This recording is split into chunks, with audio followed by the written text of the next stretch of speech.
Oke, gas, gas, gas, gas, gas. Awas. Bab 443 Mata dalam gelap. Qi Yuan turun ke bawah dan menelepon Yao Guangbiao terlebih dahulu, memintanya untuk membawa orang ke Hotel Ninghai. Setelah itu, dia berjalan dengan sangat tenang menuju tempat parkir Hotel Ninghai, dengan cibiran di bibirnya dan berpikir, kamu benar-benar mencari kematian. Qi Yuan sudah memegang sebungkus bubuk putih di tangannya. Matanya menyapu mobil-mobil di tempat parkir. Ada lampu di tempat parkir, tapi cahayanya agak redup.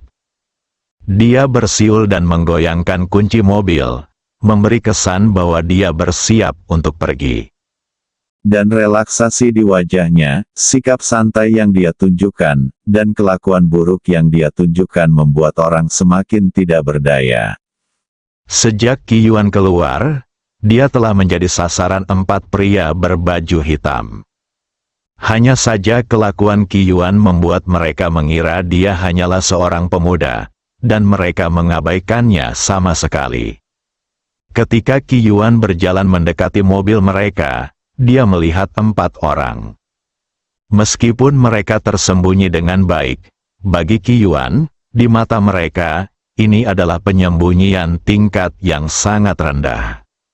Ada seringai tak terlihat di sudut mulutnya. Dia sudah melewati mobil berempat. Keempat orang itu merasa penilaian mereka benar, dan ketika mereka hendak menarik napas dalam-dalam, mereka tiba-tiba melihat Qi Yuan kembali. Keempat orang itu terkejut, namun, Qi Yuan sebenarnya menundukkan kepalanya untuk melihat roda depan mereka, dengan keterkejutan yang tak terlukiskan di wajahnya. Keempat orang itu tiba-tiba merasa bingung dan menunjukkan kewaspadaan pada tubuh mereka. Namun, Qi Yuan membungkuk dan terus melihat dengan cermat. Mereka berempat tidak bisa lagi menahan amarahnya. Sopir itu sedikit menurunkan kaca jendela. Apa yang kamu lihat?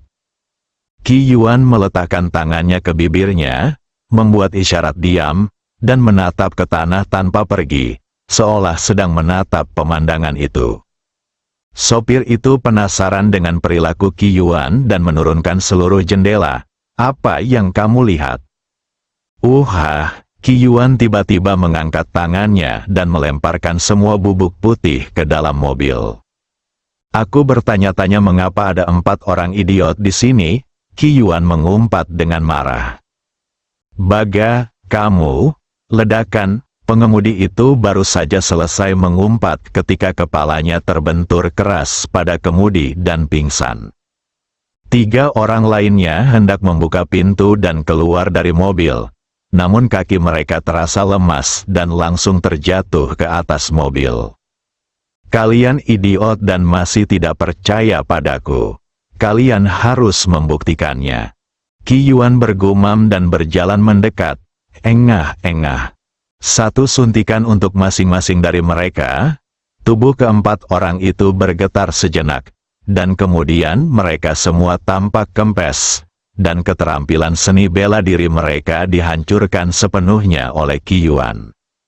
5 menit kemudian, Yao Guangbiao tiba bersama orang-orang. Qi Yuan melihat Tai Xiong, Tai Han dan Black Bear juga datang. Apakah kamu baik-baik saja? Terima kasih, Saudara Yuan, karena telah menyelamatkan hidupmu. Mereka bertiga dilukai oleh Zhan Tiansu hari itu. Jika bukan karena Qi Yuan, mereka mungkin akan hancur seumur hidup. Qi Yuan mengangguk. Yao Guangbiao, keempat ninja ini ingin membunuh saudara Ji, tapi aku menonaktifkan seni bela diri mereka. Kamu mengirim seseorang untuk mengambilnya kembali. Ayo pergi ke Longxiang Yuan nomor 1 sekarang dan urus sisanya. Sialan, bunuh saja dia. Yao Guangbiao tiba-tiba menjadi marah. Ini adalah masalah yang diputuskan oleh saudara Ji, dan kamu tidak perlu mengurusnya. Ya, Yao Guangbiao mengangguk dan segera mengatur agar Zhang San memimpin orang untuk membawa keempat orang itu pergi. Keempat orang yang menyedihkan itu ingin membunuh Ji Fei, tetapi akhirnya dihancurkan bahkan tanpa melihat Ji Fei. Qi Yuan membawa Yao Guangbiao dan yang lainnya ke Taman Longxiang. Setelah tiba, Qi Yuan tidak mengizinkan Yao Guangbiao dan yang lainnya masuk, tetapi hanya meminta mereka menunggu. Dia pergi ke Longxiang Yuan nomor 1 sendirian. Saat ini, villa nomor 1 di Longxiang Yuan sepi, dan semua lampu di dalamnya dimatikan. Qi Yuan tiba di luar gerbang villa nomor 1 di Longxiang Yuan. Dia tidak langsung masuk. Dia berpura-pura menjadi orang yang berolahraga di malam hari dan jogging di jalan depan villa. Perilakunya sangat mirip dengan orang yang lewat sesekali, jadi wajar saja tidak ada yang peduli. Dia berlari mengitari jalan di depan villa, wajahnya menunjukkan kesungguhan, tapi dia bahkan tidak merasakan siapapun. Hal ini membuatnya sedikit terkejut. Dengan hidung dan matanya, bahkan seorang ninja pun bisa menemukan targetnya selama dia bisa menciumnya. Saat dia baru saja menangkap keempat orang tersebut, dia telah mencium aroma keempat orang tersebut dan sangat akrab dengan mereka. Apa yang terjadi? Wajah Qi Yuan menunjukkan kesungguhan. Jika Tong Tong tidak memperkirakan ada pembunuh di sini, dia mungkin akan merasa aman. Datanglah ke persimpangan tersembunyi di luar villa dan hubungi pengawasan villa. Ji Fei memintanya untuk menginstal ini, dan biasanya digunakan untuk pemantauan. Setelah mencari-cari, dia tidak dapat menemukan siapapun. Yang paling mengejutkannya adalah sejak sebelum matahari terbenam hingga sekarang, tidak ada orang mencurigakan yang datang melalui pengawasan. Apa yang bisa kita lakukan? Mungkinkah dia tidak datang? Qi Yuan berlari bola-balik 4 kali lagi, tetapi tetap tidak menemukan apapun. Pada akhirnya, dia tidak punya pilihan selain mengirim pesan ke Ji Fei menjelaskan situasinya. Ji Fei penasaran setelah menerima pesan itu. Dengan kemampuan Qi Yuan, situasi ini seharusnya tidak terjadi. Dia bertindak seolah-olah tidak terjadi apa-apa dan meminta Qi Yuan untuk kembali, mengatakan bahwa masalah itu telah diselesaikan. Qi Yuan berpikir bahwa ketika dia pergi, dia berkata dia akan kembali bersulang untuk Li Baiyang. Jika dia tidak kembali, dia mungkin tidak akan bisa makan enak, jadi dia harus kembali. Yao Guangbiao dan yang lainnya dievakuasi. Tetapi Yao Guangbiao menerima pesan teks dari Ji Fei tentang berurusan dengan ninja. Setelah membacanya, Yao Guangbiao hampir tertawa terbahak-bahak. Dia segera dengan senang hati mengajak orang kembali untuk menerapkannya. Setelah Qi Yuan dan yang lainnya pergi, seorang pria berbaju hitam jatuh dari pohon sicamore tinggi di luar Taman Longxiang, yang tingginya lebih dari 20 meter, dia jatuh tanpa mengeluarkan suara apapun. Orang itu dengan cepat menghilang ke halaman Taman Longxiang dan tidak pernah terlihat lagi. Di sisi lain, Qi Yuan kembali. Semua orang merasa lega dan mulai makan dan minum. Qi Yuan hanya menatap Ji Fei beberapa kali untuk bertanya, tapi Ji Fei mengabaikannya. Kami makan sampai sekitar jam 9 malam sebelum semua orang meninggalkan hotel dan kembali ke Taman Longxiang. Demi alasan keamanan, Qi Yuan berkendara kembali ke Taman Longxiang dan memeriksa ke dalam, tetapi tetap tidak menemukan apapun. 10 menit kemudian, Ji Fei dan yang lainnya kembali, dan semua orang langsung memasuki ruangan. Saat Ji Fei hendak mengambil langkah, dia tiba-tiba berhenti. Qi Yuan dan Feng Feng berhenti tiba-tiba dan menatap Ji Fei dengan keterkejutan di mata mereka. Kalian kembali, aku akan meluangkan waktu dalam 2 hari ke depan untuk membunuh Aso, sehingga orang-orang ini bisa berhenti memikirkannya. Nadanya santai dan percaya diri. Qi Yuan dan Feng Feng merasakan sesuatu yang aneh, tetapi mereka tidak dapat menjelaskannya dengan jelas. mereka mengangguk, ayo pergi dulu. Langsung pergi, Ji Fei, cepat masuk. Li Ruoxi berdiri di depan pintu dan berteriak. Oke, aku akan buang air kecil dan masuk. Tidak bisakah kamu masuk dan pergi ke kamar mandi? Li Ruoxi mengomel pelan. Saya tidak tahan lagi. Ji Fei bergumam dan berlari langsung menuju paviliun di halaman Villa Longxiang Yuan. Pada saat ini, sepasang mata dingin menatap Ji Fei dari atas paviliun. Diam, tenang, tapi niat membunuh muncul di matanya. Bab 444 Pil Akasia. Ji Fei datang ke paviliun, meletakkan tangannya di pinggangnya, dan memberi isyarat untuk membuka kancing celananya. Namun, dia tidak benar-benar melepas ikat pinggangnya. Orang-orang di atas sedikit terkejut. Dia menunggu Ji Fei melepas celananya dan melakukannya ketika dia setengah buang air kecil. Ji Fei terbatuk 2 kali. Orang-orang di atas sangat ketakutan sehingga mereka segera menyembunyikan niat membunuh mereka.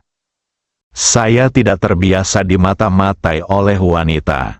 Suara menggoda Ji Fei memecah kesunyian. Seluruh paviliun menjadi sunyi senyap. Begitu sunyi hingga Anda merasa seperti tidak bernapas. Apa menurutmu ninjutsu kecilmu benar-benar bisa menipuku? Apa kamu yakin aku akan menangkapmu dan mencari beberapa orang untuk membunuhmu? Ji Fei berkata dengan santai lagi. Tiba-tiba terdengar suara belati menembus udara di atas. Lalu bayangan hitam bercampur dengan cahaya putih, melesat ke arah Ji Fei dengan cepat. Tubuh Ji Fei langsung mundur, dan wanita itu langsung menusuk udara dengan belati. Tubuhnya mencoba memantul dengan keras dengan pinggangnya, tapi Ji Fei sudah mengambil langkah maju, wus. Jari-jarinya mengeluarkan suara, lalu mendarat di pinggang wanita itu. Wanita itu menjerit manis dan jatuh ke tanah telentang sambil menjatuhkan diri.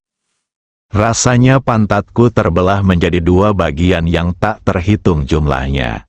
Bukan hanya kamu yang jadi pecundang, kan? Ji Fei berjalan mendekat sambil tersenyum dan langsung melepas penutup wajah wanita itu.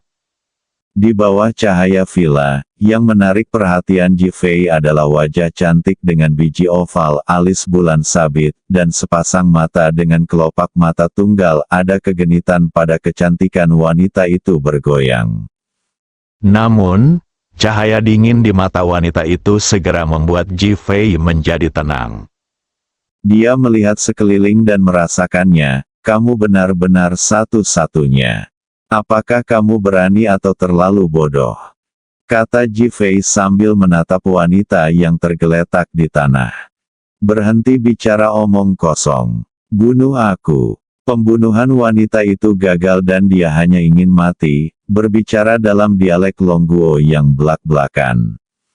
Apakah kamu ingin mati? Ji Fei bercanda sambil tersenyum. Bunuh aku? Ji Fei menggelengkan kepalanya. Tidak ada gunanya membunuhmu. Aku punya cara yang lebih baik. Gameplay seperti apa? Aso dikelilingi oleh sepasang saudara perempuan bernama Ando Noriko dan Ando Miko. Saya meminta seseorang untuk membuat film kecil tentang negara yang Anda. Aso sangat senang setelah menontonnya. Saya ingin tahu apakah mengganti pahlawan wanita dengan Anda akan membuatnya bahagia.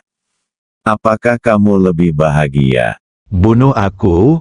Aku bukan wanita seperti itu. Kemarahan melintas di mata wanita itu, tapi bercampur dengan sedikit kepanikan. Meski kepanikan hanya hilang dalam sekejap, Ji Fei masih menangkapnya. Saat dia menangkap Ando Noriko dan Ando Miko dan menyerahkannya kepada Yao Guangbiao, kedua wanita itu juga ikut mengaum. Namun, perilaku mereka berbeda dengan wanita di depan mereka. Dan itulah hal yang ditakuti wanita ini. Ji Fei mengangkat tangannya dan menamparkan pantat wanita itu. Wanita itu berteriak kesakitan. wanita yang awalnya tidak bisa bergerak, namun masih membuat isyarat mencoba melarikan diri. Tubuhnya seperti berubah menjadi air dalam sekejap, dan dia kehilangan kekuatan. Ji Fei yakin wanita ini bukanlah wanita seperti itu, dan dia juga wanita yang tidak memiliki pengalaman di bidang itu. Ia pun mengurungkan niat yang sama untuk memperlakukan Ando Noriko dan Ando Miko. Ceritakan padaku, siapa yang memintamu datang? Bunuh aku tidak akan mengatakan apapun. Wanita itu masih terlihat seperti sedang memohon kematian. Sudut bibir Ji Fei terangkat. Biar ku beritahu, ingin mati adalah hal yang sangat sederhana. Aku bisa membunuhmu dalam hitungan menit. Tapi tahukah kamu kenapa aku tidak membunuhmu? Mengapa? Wanita itu ingin mati. Tetapi ketika Ji Fei menolak mengambil tindakan, dia khawatir Ji Fei adalah orang mesum dan mungkin berperilaku seperti binatang.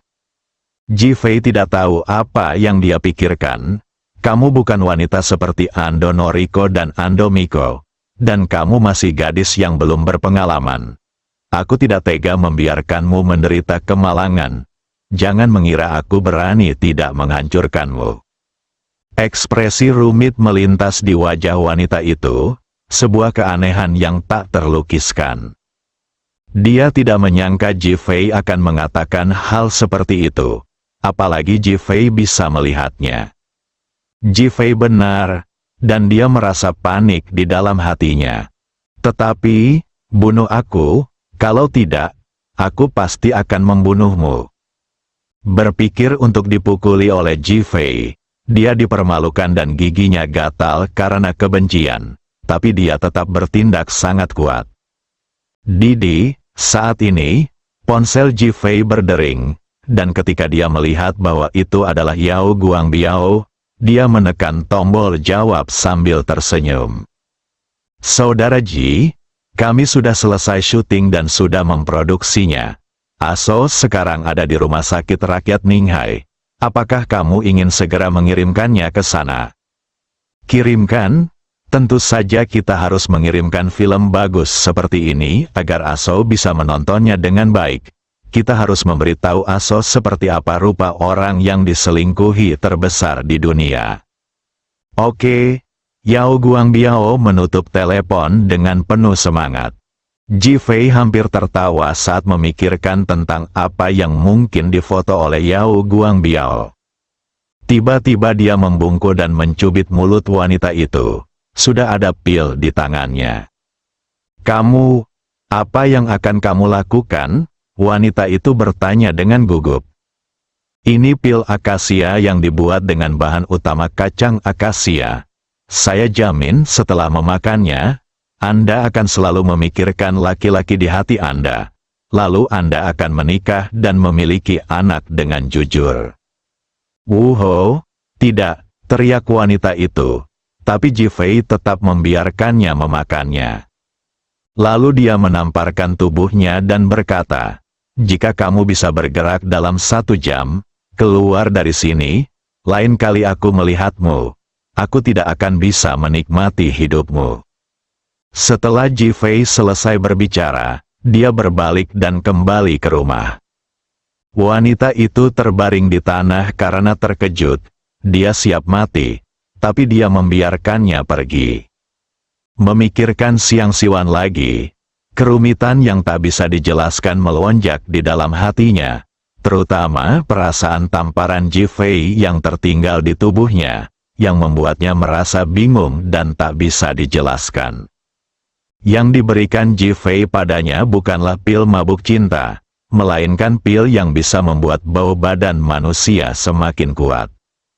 Ji Fei ingin menggunakan metode ini agar dia dapat mentransfer aromanya kepada orang lain setelah dia kembali, sehingga akan lebih mudah bagi seseorang untuk menemukannya ketika mereka datang.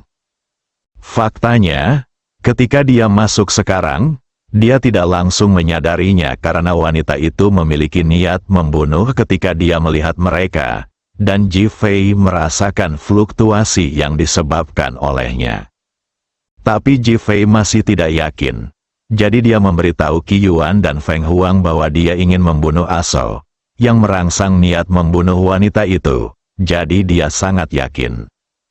Namun, dia tidak tahu bahwa pil mabuk cinta telah memberinya masalah dan menjadi pil kekhawatiran. Di bangsal rumah sakit rakyat Wang Hai, ponsel Aso tiba-tiba berdering dengan suara aplikasi sambungan video. Ketika dia melihat permintaan video dari pemilik pintu wanita, meskipun dia tahu itu adalah Zhou Fenghua dan melihat Zhou Fenghua dipukuli dengan kejam oleh Ji Fei, dia masih merasa takut dan segera meminta Eng Si Lixiang untuk keluar dan menjaga pintu. Duduk tegak, usahakan tetap tenang, dan angkat tangan untuk menjawab permintaan video. Bersambung.